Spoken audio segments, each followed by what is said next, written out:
Hello, everyone. Good afternoon, good morning, I guess good evening in some time zones. Welcome to today's live workshop.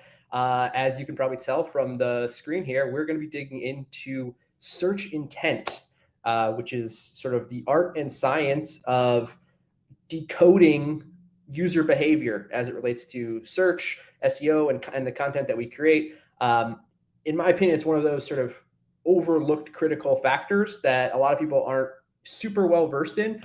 So I'm really excited to have Lidia Infante, who's going to be joining us today and leading this workshop, sharing her experience with search intent and sort of breaking down the topic. We should also have some time at the end for a Q&A. So if you have questions about what she shares today or about search intent in general and how it's used or how you should be thinking about it as part of your strategy, please feel free to pop those questions into the chat and we will try to make time to get to those at the end.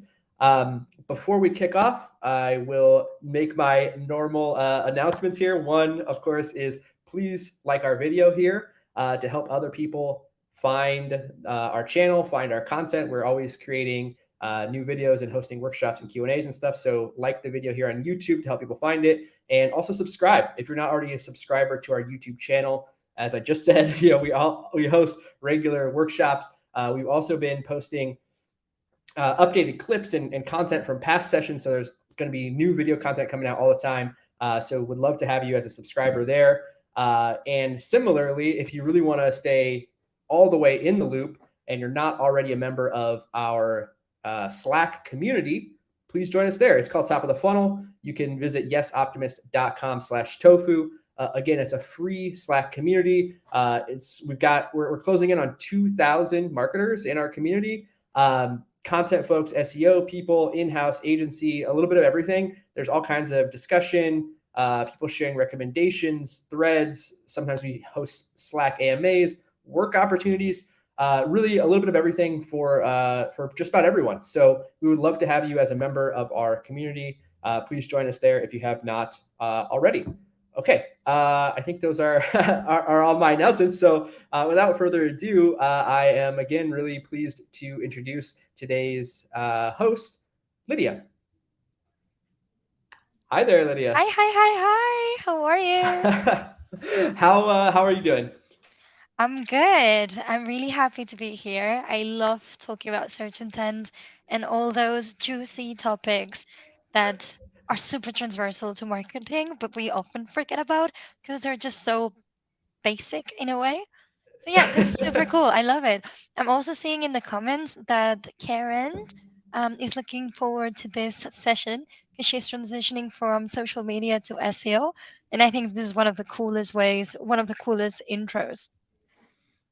Totally agree. That's yeah. Again, one of the reasons why I'm so excited about this topic is because I feel like it's one of those that's like just a great stepping stone, especially for people who are coming from maybe other forms of marketing, or you started your career as a writer and you're trying to move more into content strategy or SEO.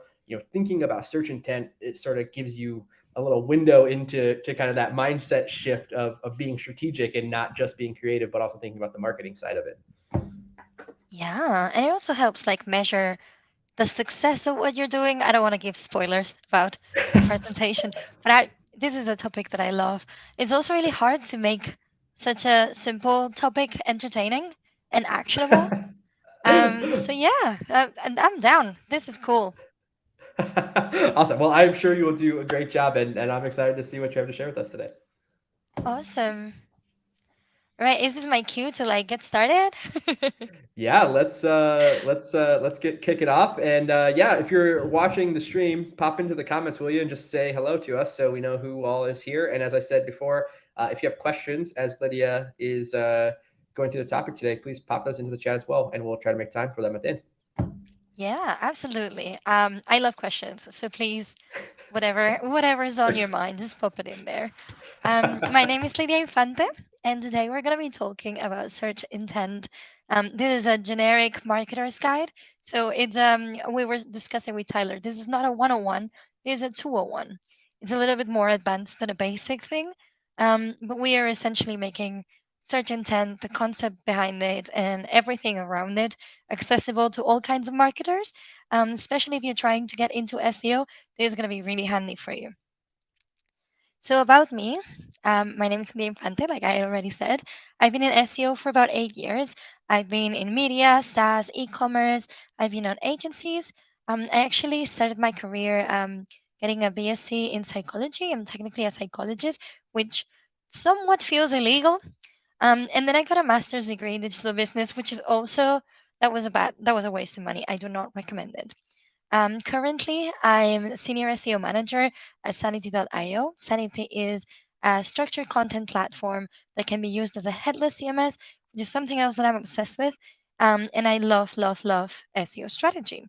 And I love making it accessible to everybody. So that's why I'm here. Right, so we're going to cover a bunch of topics. We are going to learn what search intent is, like a no bullshit approach. Oh, can I swear here, Tyler? I'm so sorry. I didn't check. We're going to cover like types of search intent and how to identify it and then how to make it happen because we're not working alone in a vacuum. We have a gazillion stakeholders that want to know what we're up to and that want to know when are we going to rank. Oh, I see Amanda in the comments. Oh my God, what a fantastic crowd we've got. Right, so let's get started with it. What is search intent? No bullshit, right?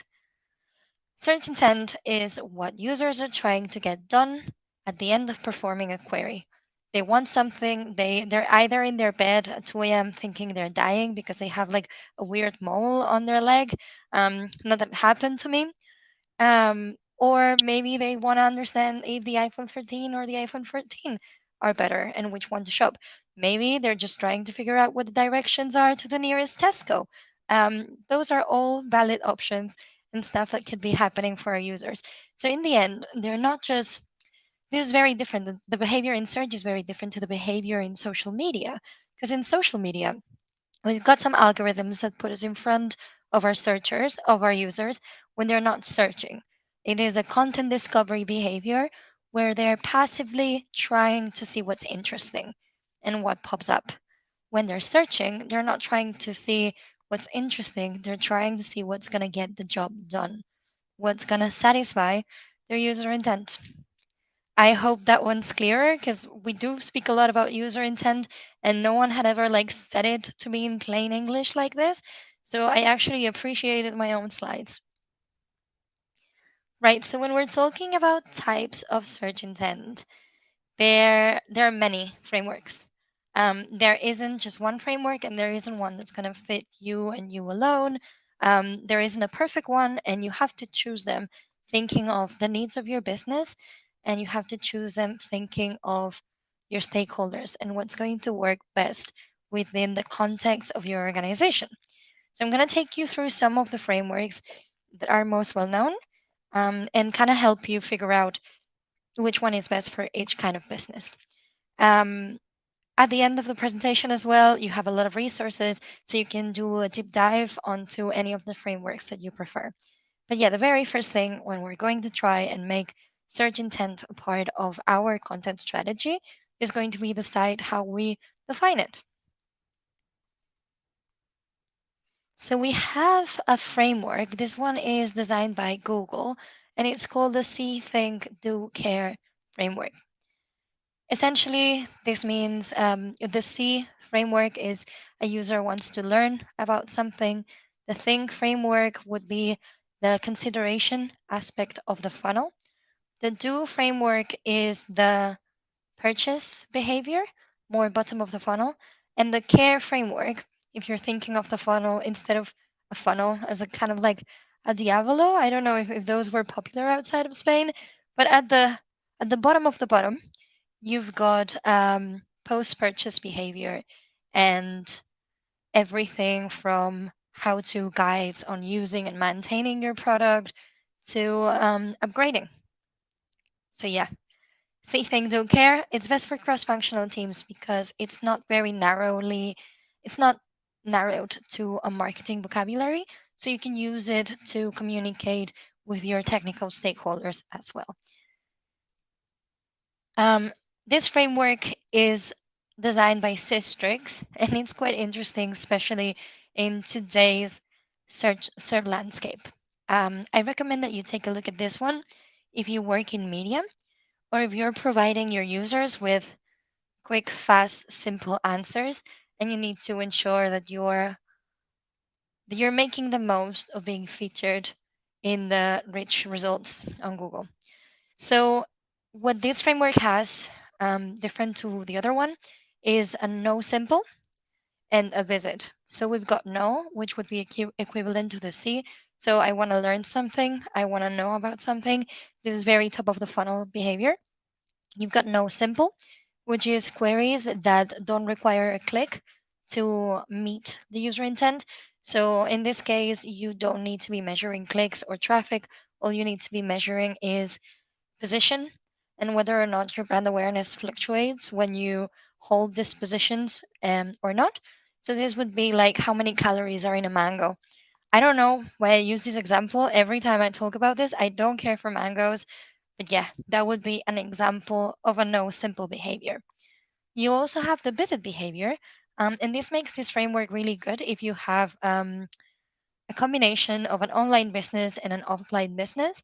So you would be trying to capture the search intent of people trying to actually reach your physical business. Um, so yeah, then you've got website. This is what we would call in other frameworks a navigational framework. Um, a navigational intent. This is when you're typing in Facebook on Google. You're not actually trying to learn about Facebook.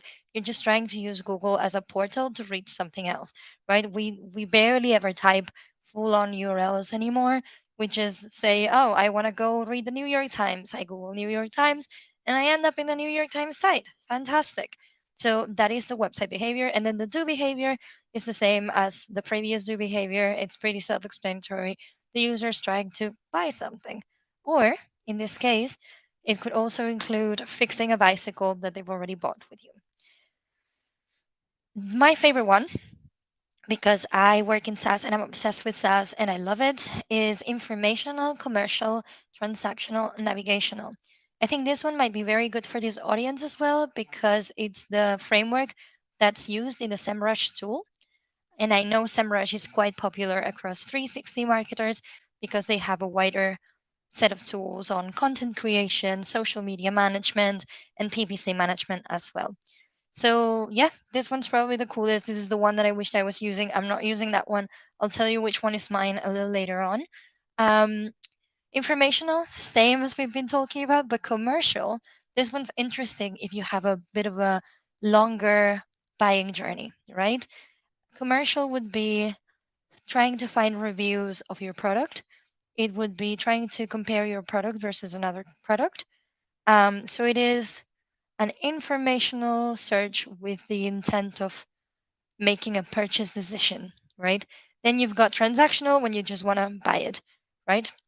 And then you've got navigational that can be both the physical business, but it also can be the website behavior that we've seen earlier when we type in Facebook or the New York Times and we're just trying to get somewhere, right? So navigation is trying to get somewhere either online or offline. I really think this is a very good framework. It works very well because it's very self-explanatory, and you can get all of your digital marketing and design teams on board. So I really like it.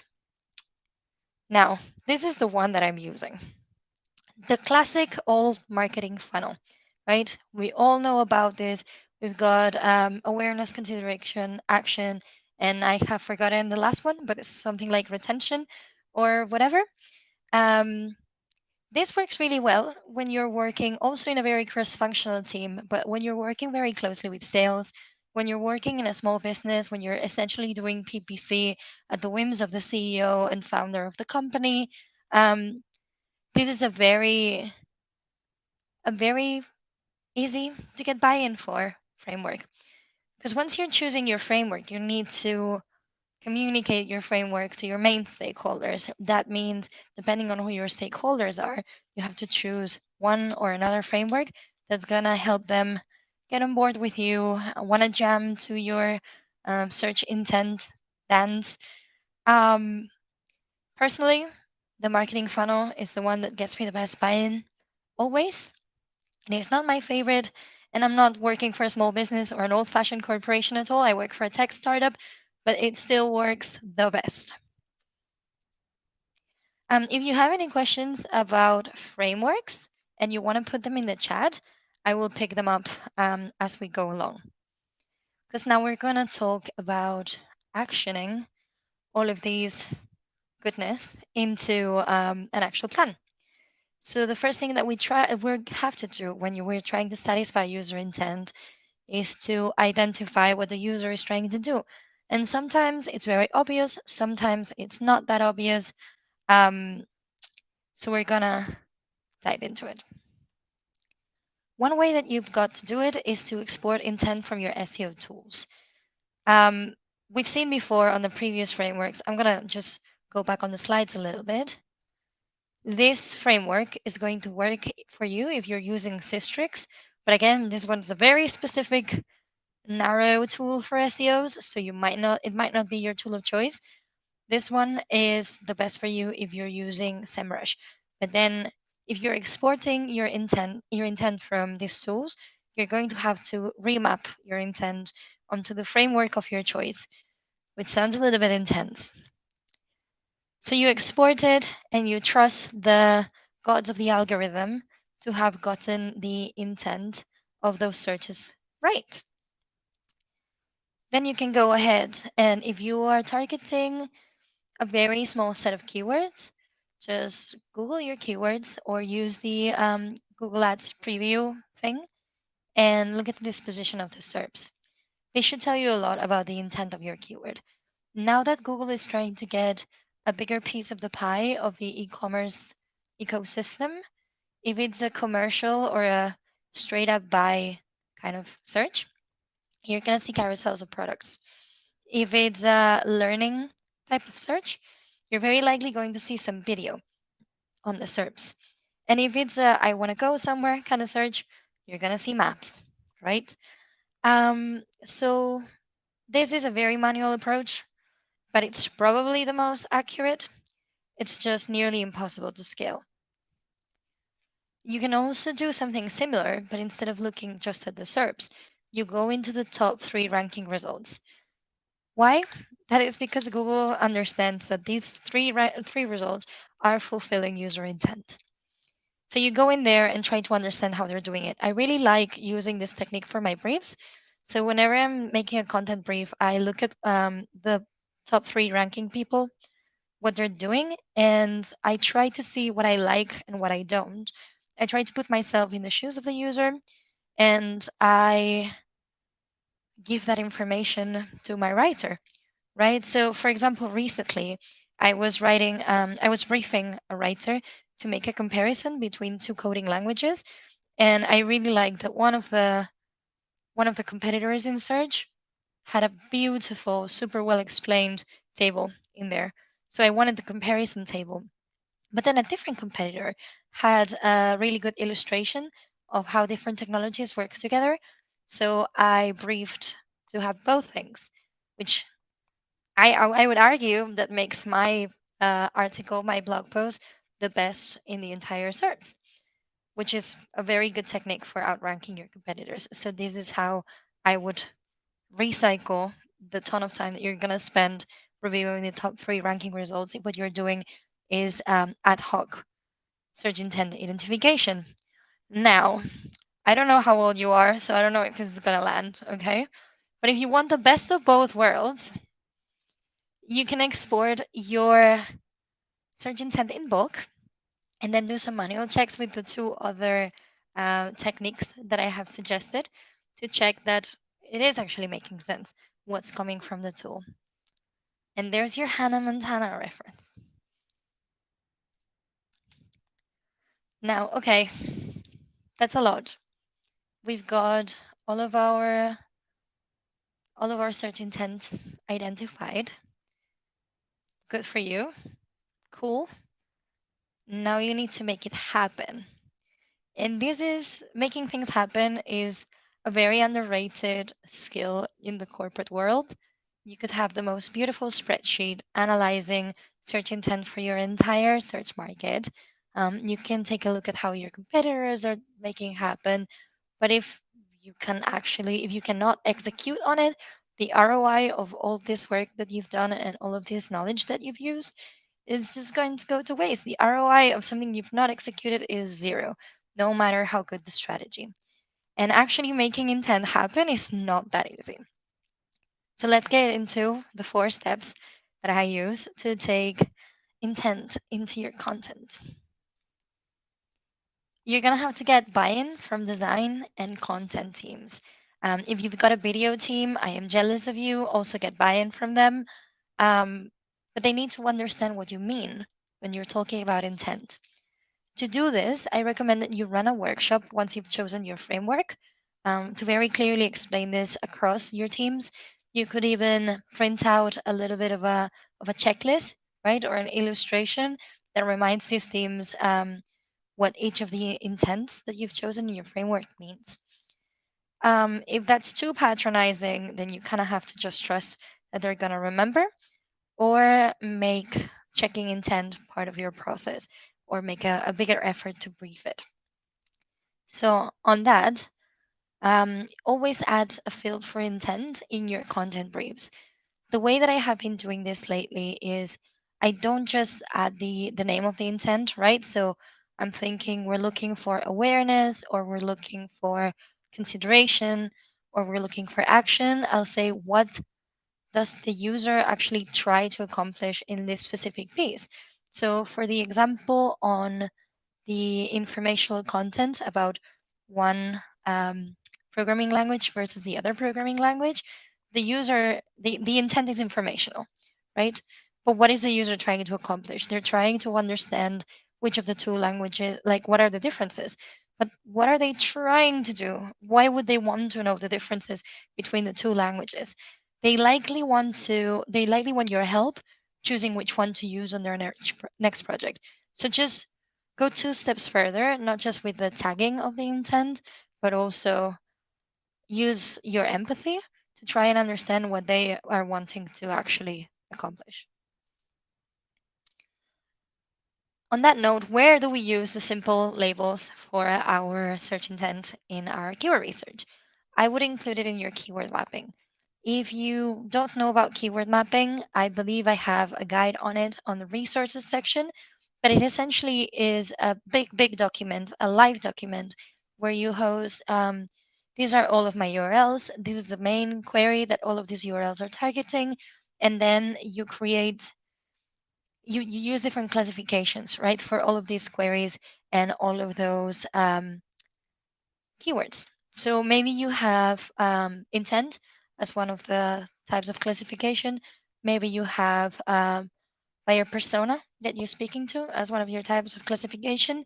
And if you're very content heavy, you would have types of content, topic, or category. Um, the reason that you have this is to avoid keyword cannibalization, to keep an updated inventory of the content that you have within your site, so that you focus on improving existing content instead of creating more if the current stuff doesn't rank. And so you can measure the results of your content efforts, which I actually think is the next slide. No, it isn't. All right. Anyway, once you receive the bit of content back from your creator, so it either comes from a video, from text, from image, it maybe comes from all 3 places at once, don't just verify against, I don't know, keywords that you're using, or the topics that you're covering, or the width at which you're covering that topic, or EAT.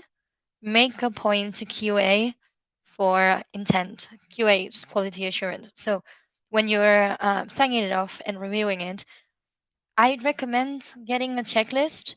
I know that I sound like I'm obsessed with checklists, but checklists are actually like a very scientifically proven way of improving your performance across different aspects. So surgeons use checklists on their operating rooms. Even people who work in restaurants have checklists for opening and closing. So checklists are a top tier, very stupid looking tip to get stuff done. Now I think, now I think we have the measurement section. Oh no, I didn't change the slide. Oh my god. Anyway, measure the results. Measure your results based on intent. So I did borrow this beautiful graph of KPIs for SEO related to the sales funnel. If your awareness content is not converting, you're not failing. The content's doing what it's meant to be doing. But you need to explain this often to leadership, right? Maybe when you go onto your keyword mapping kind of super spreadsheet, you can grab all of the URLs that are having like for awareness and measure the success of that content towards well, if your searches have gone up and down for brand, that's a good way to look at it. Or if people are searching specifically for that type of content, you can look at visits and you can look at impressions. If your metric is engagement, so you're on a bit of a more consideration type of funnel, you can look at bounce rate. You can look at if they've gone somewhere else, or maybe if they have signed up for your newsletter. Then acquisition and conversion, you know how to measure those. I don't need to explain this to you. Um, but yeah, if you want to dive deeper on that, this resource is also linked on the presentation that you'll receive. And I will make sure to amend this slide because that is silly of me. Right, so here's the extra resources. We are essentially to the end of our presentation.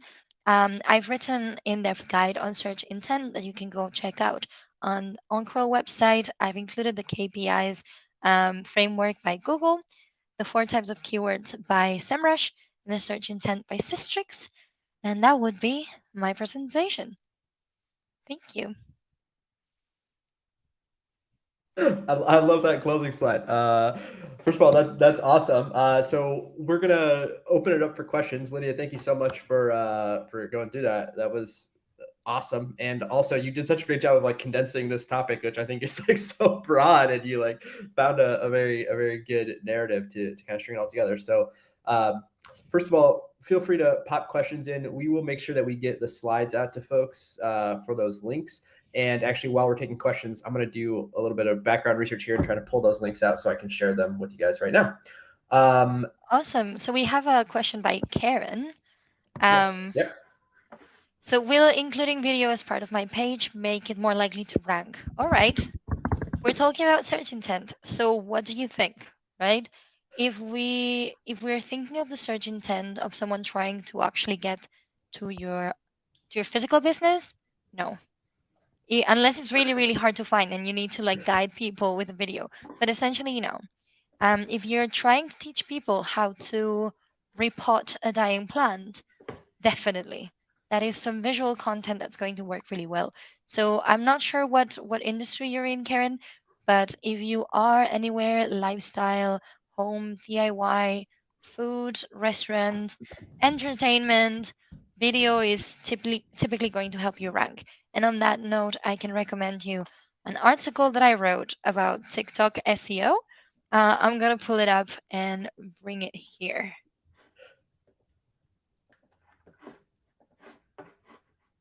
Oh yeah. All right. That's the article. Oh, that article is on. Oh wait, where did you? I think I put it on the YouTube section. Oh, oh, maybe I just haven't seen it yet. Sorry, it's probably a delay. Let me share it with you on the private chat. And that way, No worries. if I did something wrong, you can fix it. You're all good. You're all good. Great. Yeah, no, that's a great question, Karen. I've heard I've had many people ask ask about video and sort of how it plays a role. So that's really helpful to get that clarification from your experience, Lydia. Yeah. I Um, actually have an anecdote on that. I don't know if this is like the appropriate space for it, but for a while I was chief digital editor at a public publishing house in Spain. It was pretty big. And one of the biggest brands that we had that I was not the editor for was like a home brand, home decoration and stuff. And one of our marketers for that home brand started adding video onto their content just because they had a massive video budget and a really good video team. And they saw that the time on page got bigger the rankings got better, and then they decided that those two things were related. And they were not. They were absolutely not. I was managing a website. One of my websites was about mental health, and that's not necessarily great for video, especially not like stock video with motivational sentences in the background. So that's a lesson on correlation versus causation, but also that's a lesson on search intent. That's great. No, I think that's it's the danger that you said of correlation versus causation. This genuinely happened to me. Oh my God, that was exhausting. That was an exhausting conversation to have. Well, I think it's so funny how so much of this conversation is, it's about understanding search intent, but it's also about helping other people understand search intent, right? Like, and you sort of touched on this in your presentation, but one of the things that I think is always difficult when you're dealing with stakeholders or clients or whomever is, they say, oh, we want to rank for this keyword and we want to, write a blog post that's all about why our product is so great. And if you do this research, what you're going to find a lot of times is like, well, hey, actually, that doesn't match up with the search intent. If you want to rank for this keyword, you've got to create a list of tools that fit into this category, or you've got to match that search intent. So, do you have any tips for how you sort of broach that conversation with stakeholders or clients? Yes. I hope my manager doesn't see this video. We won't tell him. We won't tell All right. him. Well, I'll probably share it with him because I kind of like the presentation that I did earlier. So sorry about this. Usually you want to get buy-in earlier on, so before you do the thing, right? If before you start launching content, your content strategy comes with the intent, and in your framework sharing sessions, you've explained the KPIs that are tied to the intent of each. You can easily just refer your manager to their buy-in, to the buy-in that they've already given you, Mm, right? mhm, So that's a very easy way because it's their own decision, right? They've already mhm. said okay. So it's Right. all Yeah. like about planting the right seeds to set you up for success later. Yeah. Yeah. I think that's a great tip, is just start that conversation about search intent earlier in the process, and make sure that you're framing. I think that's the other thing, right? Is like we all go through a phase, I think, where you come up with a big list of keywords and you just think you're just going to like work through them, but without any additional context, it's very hard to know anything about those keywords, how valuable they are, what kind of content you need to make in order to rank for that particular query. And so, yeah, having that up front before you start that conversation can hopefully diffuse some of those challenges down the line. Yeah.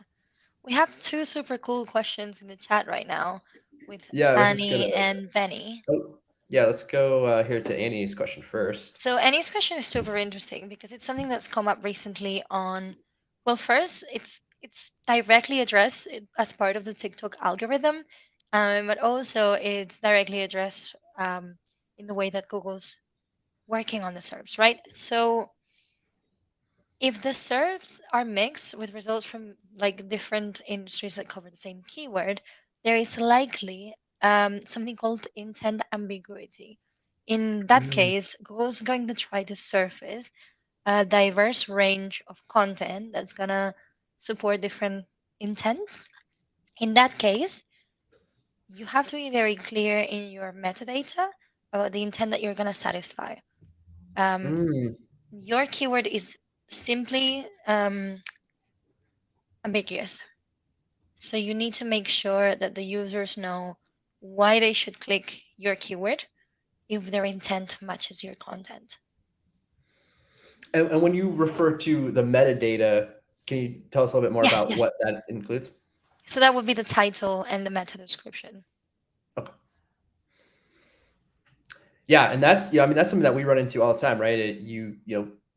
Different types of mixed intents, right? Sometimes it's, a mix of product pages and lists of products, or sometimes it's two different, competing brands or competing industries that are kind of talk about the same terms in very different ways. So yeah, that's helpful to know. Any other tips for how you approach that as you're kind of mapping out the strategy, or thinking about creating content for a scenario where there's mixed intent? typically your brand is better equipped to satisfy one intent over the other. Mm, So I would say play to your strengths when you're trying to mhm, do this. Um, and maybe consider if the keyword is for you at all. So the SERPs will evolve likely as Google further understands the intent or mhm. the search behavior changes for the people who are like looking for that keyword. So keep an eye on the SERPs and I don't know, maybe understand that not all battles are winnable. That's really bad advice, but yeah, unless it's the keyword that's gonna make or break your business, sometimes it's not gonna be the keyword for you. No, I mean, I don't think that's bad advice at all. I think that's actually really great advice. It's maybe not in the purview of this particular conversation, but I mean, there's a whole conversation to be had about prioritization. I think a big part of prioritization is, understanding where you can win, and those search Yes. intents play a role in that. So definitely. Yeah. The thing is with search intent, it crosses over so many things that we could just move on and make an entire talk about content strategy and it would not feel like off at all. It would make Right. sense. It all blends together. Yeah, for sure. Yeah. Great. Andy, let us know if you have any additional questions or details that you want us to cover there. But looks like so Benny has kind of two parts here. So first of all, just for context, he says he's working in a SaaS business, trying to build brand awareness. The end goal is to convert new users. Yes. And then the question is, how can we capture people into our funnel while still satisfying their search intent, which might not be conversion focused?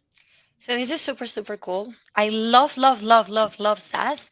I can't say this enough. I love SaaS. Um, and one of the things that I love the most about SaaS is that they have their own awareness funnel, right? So you have the entire funnel, and SaaS has like an entire funnel within the funnel on the awareness section. Um, you can essentially look at SaaS searches as whether they're problem aware and whether they're solution aware or not. So you've Mhm. got people who are problem and solution aware at the very bottom of the funnel, right? Then you've got a wider section of people who are problem aware but not solution aware. And then you've got an even wider set of people that are neither problem or solution aware. And then at the very bottom of the funnel, the absolutely lovely people who are actually going to convert with you that are people who are problem aware, solution aware, and brand aware. That's when you cross into consideration and all the rest of the funnel. So people who are solution aware but not brand aware are going to be the most valuable for you and they're going to be making product related searches. Mm, So people are going to be looking at, for example, headless CMS for me or structured content platform. But then when you go a little bit higher up on that funnel, people who don't know yet that what's going to solve their problem is a headless CMS or a structured content platform, those people are going to be looking for how to accelerate content velocity, for mm, example, or how to improve conversions on their e commerce website. They could be looking at how to make their website faster, how to solve for technical debt on their e-commerce business, that kind of stuff. They're going to be looking for ways to solve their pain points. So in that case, you're going to have to be very good at understanding how your product is searched for and your audience's pain points. But then you've got the people who are neither solution aware or problem aware. These are going to be very high volume keywords that are also going to be very competitive, and you might not have the topical authority to actually manage to rank for those. Those keywords are going to be stuff like what I was talking about, like a comparison between one programming language or another programming language, people looking to understand how to execute on different types of technologies that are not directly related to mine. Um, if my audience is marketers or developers or content strategies, I'm going to be trying to understand what they care about and what they're going to be searching about. But these are keywords that are not super high value in terms of conversion. Those are someone that's looking for how to build a content strategy is not going to sign an enterprise contract with me tomorrow. mm. Yeah, yeah. I just love SaaS. So it's just so perfect. Content strategy for SaaS is amazing. Yeah, yeah. I think too. If I can just chime in there from my experience, I think the other another way to think about that is, what step or what action makes the most sense for that user based on where they are in that journey or that funnel or that, search intent, which again, they all sort of blend together to some extent.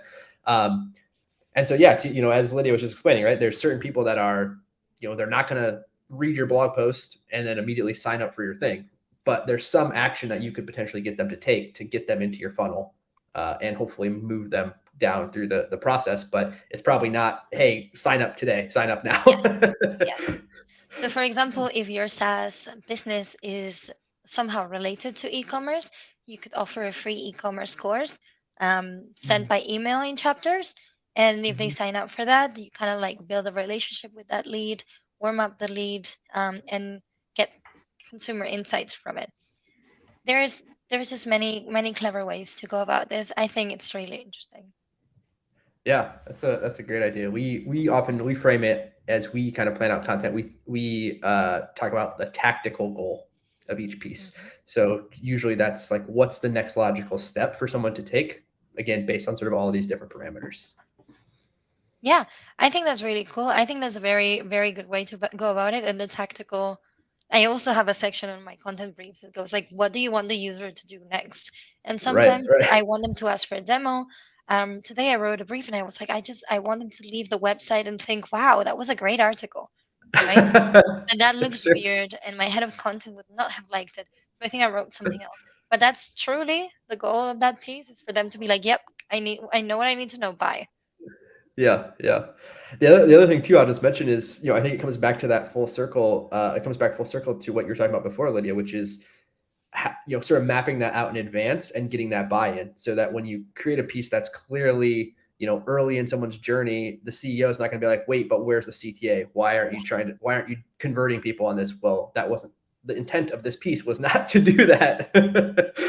But then that actually ties into something interesting. So prioritization of a content strategy, a good prioritization requires really good business awareness, which is one of the Mm, qualities that makes you a senior in SEO and mhm, that makes you grow in your career. So having that business awareness, not being afraid to ask questions of your C level and just go there and be like, oh, what are we focusing on right now? What matters? What are mhm, you, my superior, being measured on? And how can I help mm, your numbers grow? Right? So if my superior is measured on revenue, I'm going to investigate what's going to drive the biggest revenue. mhm. If my superior is measured in leads, I'm going to see what brings the biggest leads. Right? So Yep. optimize based on what's going to gain you the trust and what's going to benefit the business the most.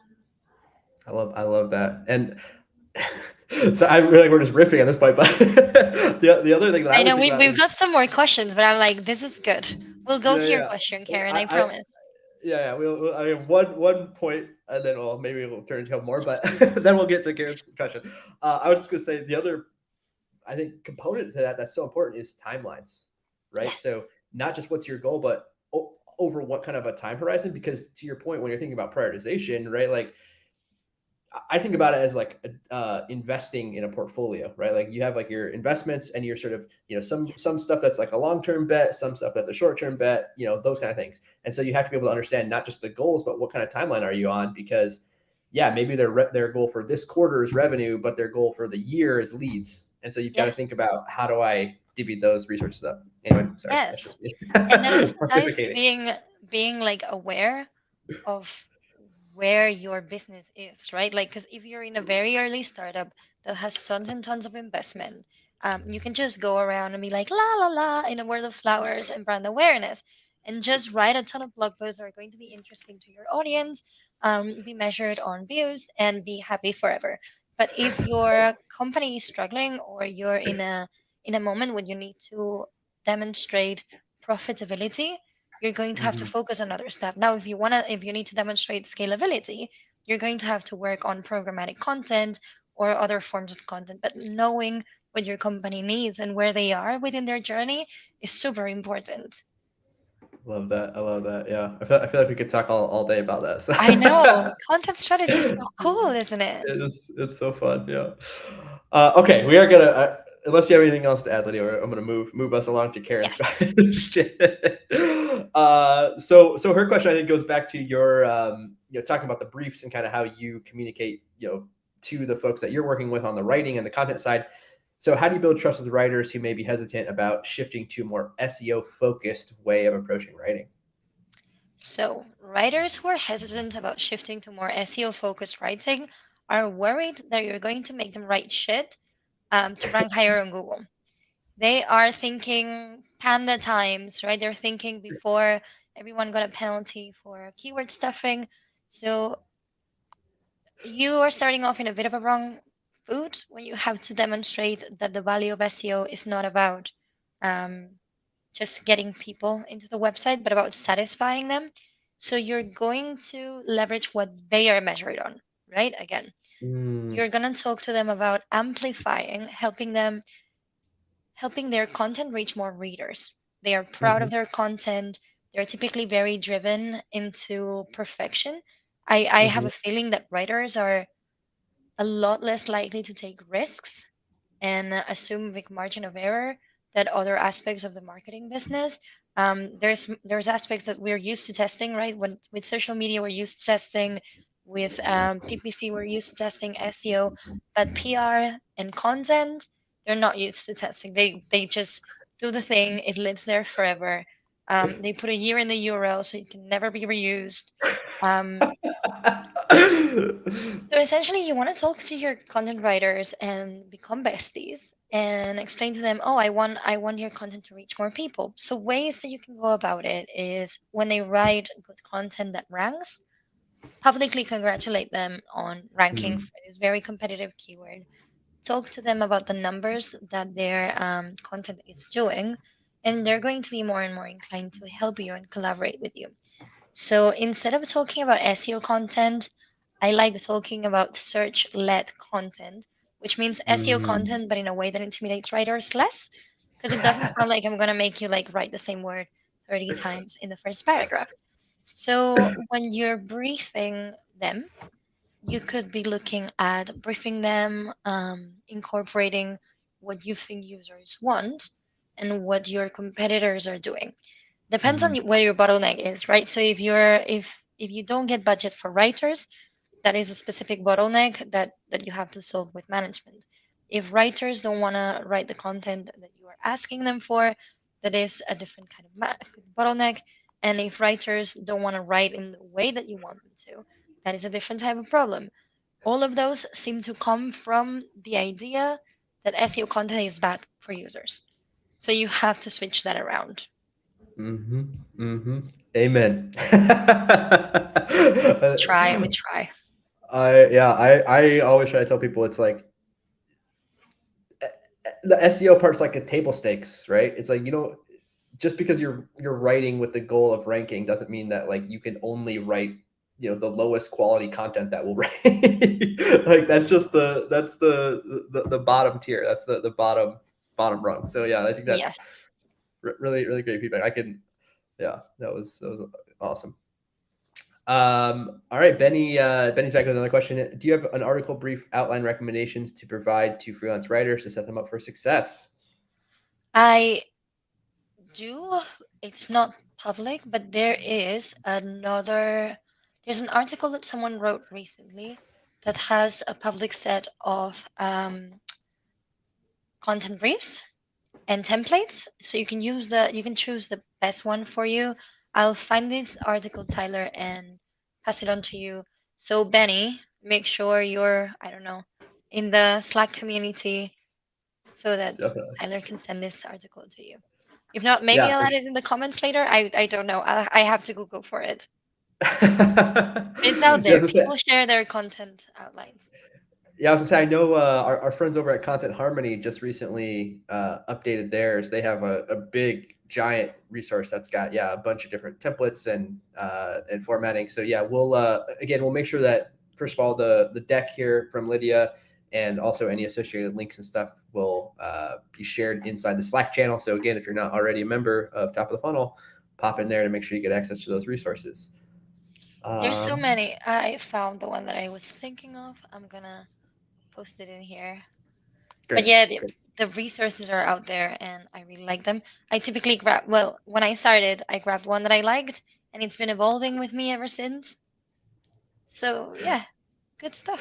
I feel like that's the progression, right? It's like you find sort of a starting point or a template that you like, but I think inevitably, it will evolve to kind of match your personal style. And as we talked about before, the people that you write with and kind of their mindset coming into it plays a role as well. So yeah. I'm going to pop this link in here really quick. Joyce was just asking about joining the Slack community.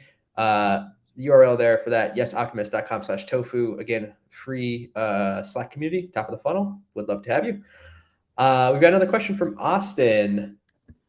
So yeah, Austin is saying, he's a content writer at a small digital agency with no SEO person. So it often falls to you. So how do you gauge the accuracy of search intent specifically from using SEMrush? So I quite like SEMrush for search intent. I think they do a very good job.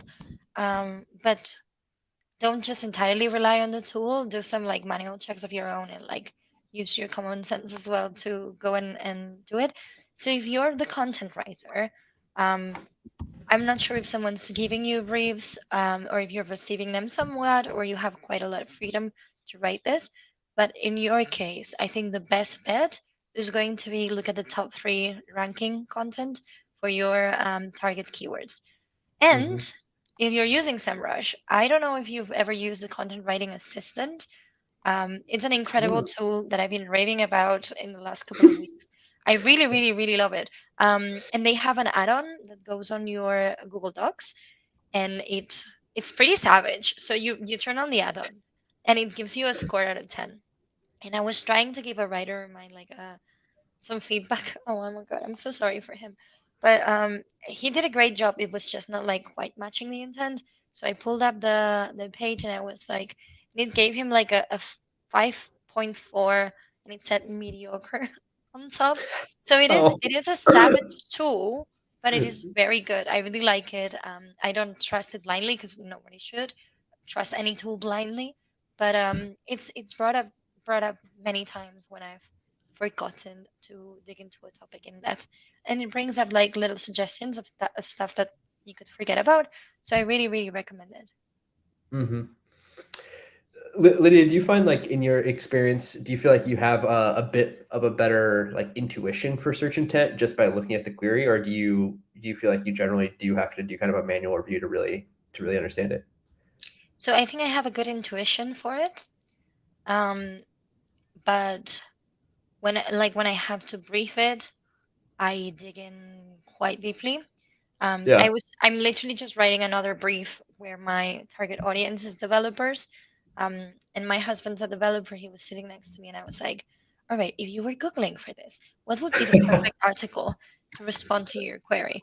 Um, so if you don't have a husband in your industry or a wife in your industry, try to imagine what they would say if they existed. Yeah. Yeah. I think that's like such an interesting facet of search Imagine your intent. husband is your buyer persona. Right. Right. Right. Yeah. Top Yep. tip. Yep. I love that. I love that. Well, we just have a few more minutes left. So if you guys have any other questions for Lydia, please pop them in. I've been sharing a bunch of links here. So thank you again, Lydia, first of all, for, of course, your presentation here, and as well as all of these great resources. We'll kind of combine all this stuff again and make sure that we circulate this in the Slack community. So pop in there for all of the links and slides and all that stuff. Yeah. Any additional thoughts? Anything else that we didn't go over, Lydia, that you think would be helpful at this point? I think we've covered almost everything that we can cover without literally going into a full-on marketing course. But if you want more of my tips, some of my bad jokes, and the occasional feminist rant, you can find me on Twitter at Lidia Infante M. Yes, yes. Do definitely go follow Lydia on Twitter.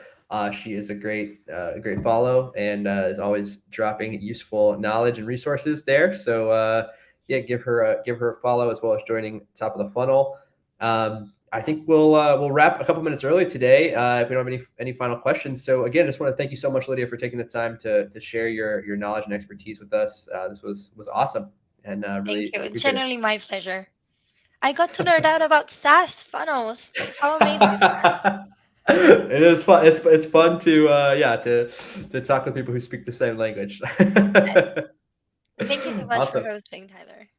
Yeah, thanks all for joining today, and talk to you all soon. Again, join top of the funnel if you have not already, and talk to you all later. Cheers.